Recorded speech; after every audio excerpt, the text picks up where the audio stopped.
खुलुमबाय लोगोफोर, नोंथांमोनखौ दिनैनि मोनाबिलिनि रादाबाव बरायबाय। नोंथांमोननि थाखाय गुसुं समनि गेजेराव लाबोबाय गोनांथार रादाब। अन्नानै रादाबखौ जोबजासे नायलांदो। गिबि खौराङाव दङ, दिनै थेङाल कछारी गावखुंथाय परिषद बिसायख'थिनि भट होनाया जायो। अखं आसामाव थानाय थेङाल कछारी गावखुंथाय परिषदनि मोन 26 बियाबाव दिनै बिसायख'थिनि भट सोनाया जायो। रायजो सोरखारा होनाय कभिड प्रट'कल आरो पुलिस बिफाननि गोख्रों पहरा होनायनि गेजेरजों दिनै फुंबिलनिफ्रायनो भट सोनाय हाबाफारिया आब्रुथि खुंफुंजायो। बर' फिसानि थाखाय गोजोनथाव खौरां।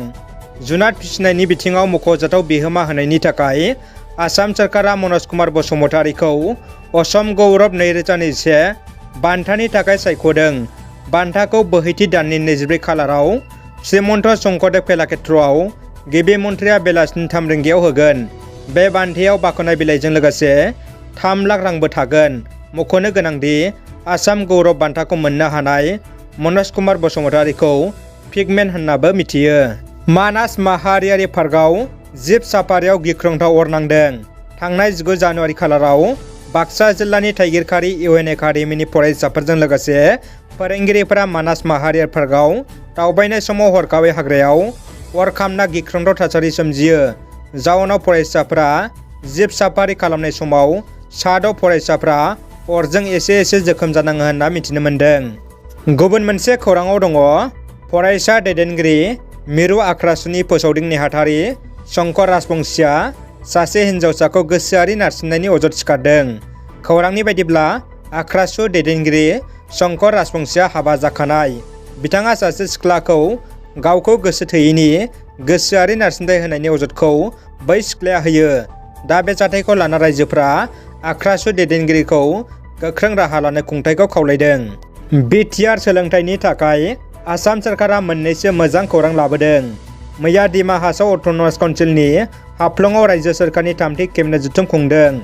बे केबिनेट जथुमावनो रायजो सोरखारा बाक्सा जिल्लानि बिबि किसान कलेज, चिरां जिल्लानि बासुगाव कलेजाव बिगियान खोन्दोखौ दाजाबदेरनाय जायो होनना केबिनेट जथुमनि गेजेरजों थांखि लायो होनना गिबि मन्थ्रि डक्टर हिमन्त बिश्व शर्माया फोसावदों।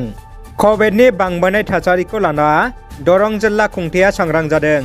खौरांनि बायदिब्ला दरं जिल्लानि गासै पिकनिक जाग्रा थावनि, पिकनिक जानाय पिकनिक स्पटखौ थि फोसावै समसिम बन्द फोसावदों।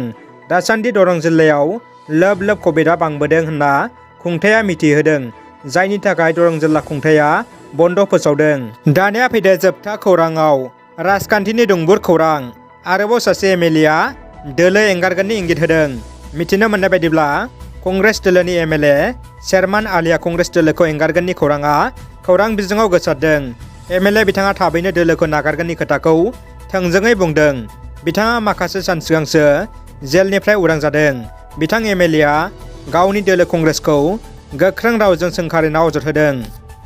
रादाबा एसेनोसै लोगोफोर, रादाबखौ जोबजासे नायनायनि थाखाय गासिनिसिमबो साबायखर।